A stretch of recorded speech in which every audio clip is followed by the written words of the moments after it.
ஆரோக்கியத்தோட சாவி நீங்க நினைக்கிறத விட ரொம்ப சிம்பிளான ஒரு விஷயமா இருந்தா எப்படி இருக்கும்? வாங்க இன்னைக்கு அதை பத்தி தான் நம்ம பார்க்க போறோம்.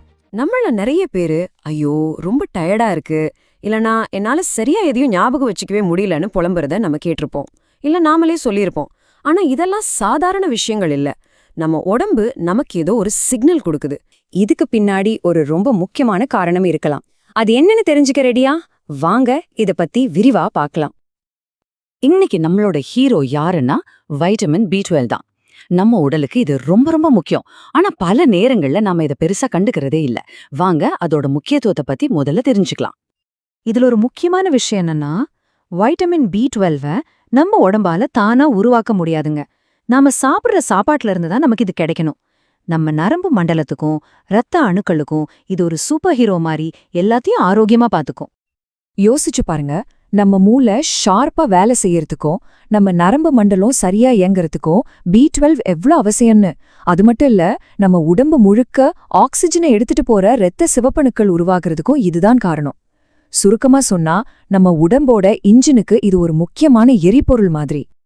சரி, அப்போ அந்த B12 குறைபாடு இருந்தா எப்படி கண்டுபிடிக்கிறது? என்னென்ன அறிகுறிகள் தெரியும்? அதுவும் சின்ன குழந்தைங்கள இருந்து பெரியவங்க வரைக்கும் ஒவ்வொருத்தருக்கும் இது எப்படி வித்தியாசமா வெளிப்படும்னு அடுத்ததா பார்க்கலாம் வாங்க.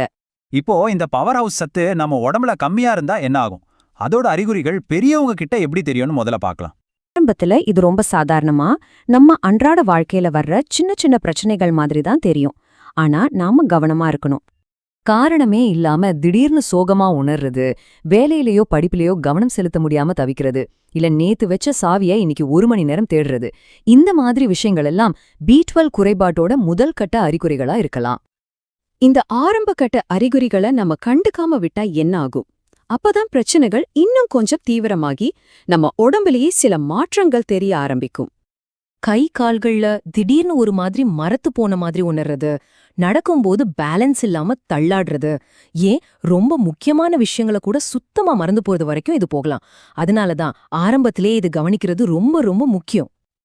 இப்போ நம்ம கவனத்தை வீட்ல இருக்கிற குட்டி பசங்க பக்கம் திருப்புவோம்.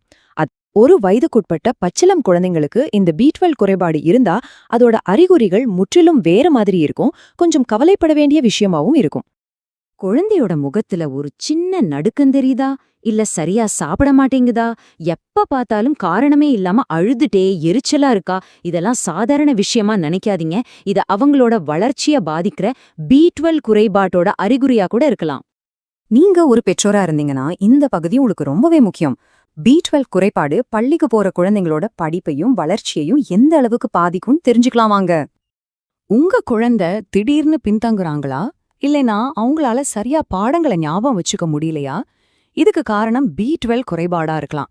ஏன்னா இது அவங்களோட அறிவுத்திறனையும் ஒட்டுமொத்த வளர்ச்சியும் பாதிக்க வாய்ப்பிருக்கு. சரி, இவ்வளவு அறிகுறிகளை பத்தி நாம தெரிஞ்சுக்கிட்டோம். இத கேட்டதும் கொஞ்சம் பயமா இருக்கலாம். ஆனா பயப்பட வேண்டாம். அடுத்து நாம என்ன செய்யணும்? இந்த தகவலை வச்சுக்கிட்டு எப்படி ஒரு நல்ல முடிவை எடுக்கலாம்னு பார்க்கலாம். இது ரொம்பவே சிம்பிளான ஒரு 3 ஸ்டெப் பிளான் தான். முதல்ல அறிகுறிகளை பார்த்தா அலட்சியப்படுத்தாதீங்க.